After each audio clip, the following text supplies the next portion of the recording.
Dear viewers, আজকের দিনে e commerce platform থেকে কেনাকাটা একটা সাধারণ ব্যাপার। কোটি কোটি মানুষ তাদের সময় বাঁচানোর জন্য এবং টাকা বাঁচানোর জন্য ই কমার্স প্ল্যাটফর্ম থেকে অনলাইনে বিভিন্ন সাইট থেকে, যেমন ফ্লিপকার্ট, অ্যামাজন, এছাড়াও আরও অনেক এর থেকে প্রোডাক্ট পারচেস করেন বিভিন্ন ধরনের। সেটা 10 টাকা থেকে শুরু হয়ে দেখা যায় যে সেটা মেবি 10 লক্ষ টাকাও হতে পারে। তো এবং মোবাইল, এখন তো মানুষ দোকানের থেকে অনলাইনে বেশি পারচেস করে, কারণ সেখানে অনেকটা টাকা সেভ করা যায়। আজকের ভিডিওটা সেই মানুষগুলোর জন্য যারা এই কাজে প্রচণ্ডভাবে অভ্যস্ত এবং কমফোর্টেবল ফিল করেন এই ধরনের অনলাইনে পারচেস করার জন্য। অনলাইনে পারচেস করে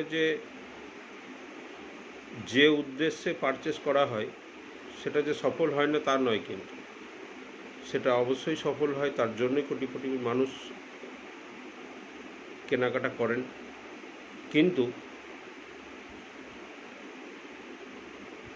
আমি আজকে যে বিষয়টা বলবো সে বিষয়টা কিন্তু খুব গুরুত্বপূর্ণ, যার জন্য আপনারা প্রত্যেকে ভিডিওটা পুরোটা দেখবেন এবং যদি মনে হয় যে হ্যাঁ, ভিডিওটা অন্য কাউকে জানানো দরকার এই বিষয়টা, তাহলে শেয়ার করবেন।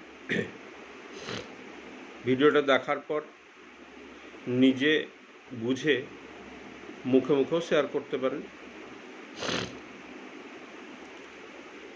তো বিষয়টা হচ্ছে যে আমি 6 জুন 2024 একটি মোবাইল ফ্লিপকার্ট প্ল্যাটফর্ম থেকে পারচেস করেছিলাম।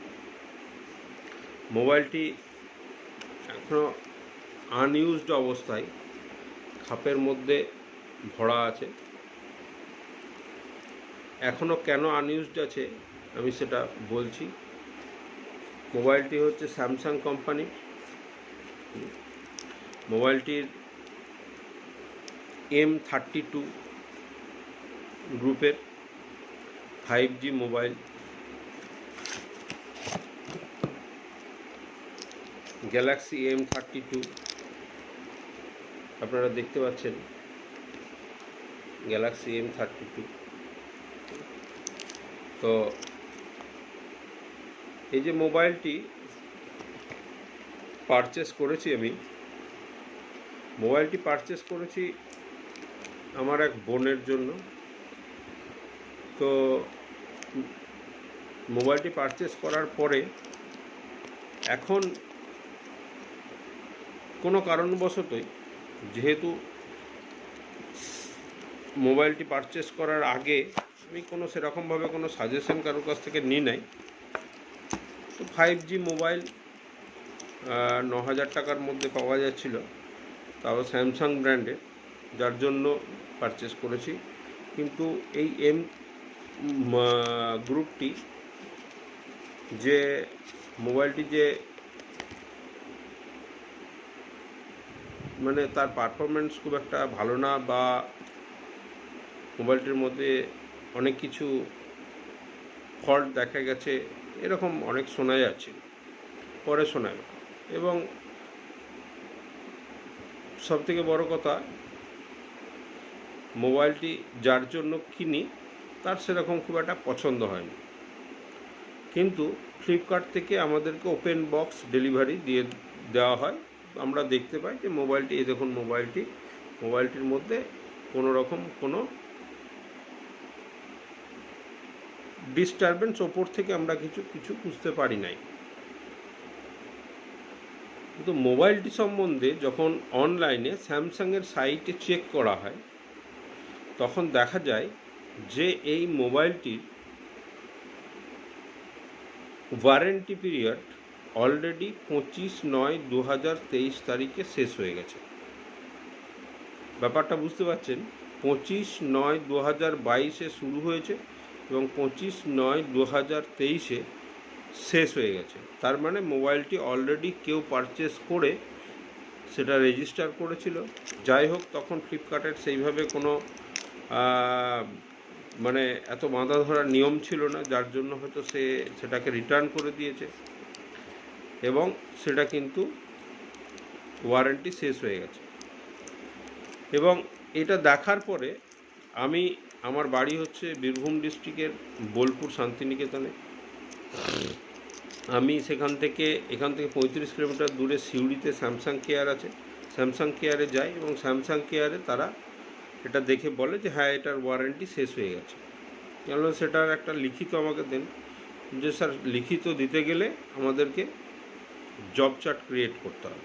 কিন্তু এই মোবাইলটির মধ্যে কি ফল্ট আছে আপনি বলুন? কোনো কাজ করতে হবে? কেউ না, মোবাইলটি আমি এখনও পর্যন্ত ওপেন করি নাই। মোবাইলটি 6 তারিখে কেনা হয়েছে। বলছে 6 তারিখে কেনা হয়েছে মানে তার বিলটা আমাকে দেন। আমি বিল দেখাই, সমস্ত কিছু বিল শো করি। শো করার পরে সে তো অবাক হয়ে যায় এবং সে বলে যে আমি কোম্পানিকে মেল করছি এই বিষয়ে, এখনই এই মুহূর্তে আপনাকে কোনো কাগজ দিতে পারছি না। কিন্তু আমার কাছ থেকে বিলটি জমা নেয় এবং আমার মোবাইল নাম্বারটি নেয়। এবার বলুন, আমি একটা নতুন মোবাইল পারচেস করেছি, সেই মোবাইলটির কোনো যদি ফল্ট বেরোয় তাহলে পরে সে মোবাইলটির ওয়ারেন্টি শেষ হয়ে গেছে, যে কারণেই হোক না কেন, মোবাইলটি কেউ আগে ইউজ করেছে বা কদিন ইউজ করেছে, কি সমাচার আমি কিছু জানি না, এ সম্বন্ধে আমি অভিজ্ঞ নই।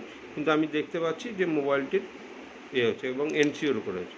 তাহলে আমি ফ্লিপকার্টে এই ব্যাপারে কাস্টমার কেয়ারে জানাই এবং ফোন করি। ফ্লিপকার্ট তখন আমাকে জানায় যে আপনি স্যামসাংয়ের কাছ থেকে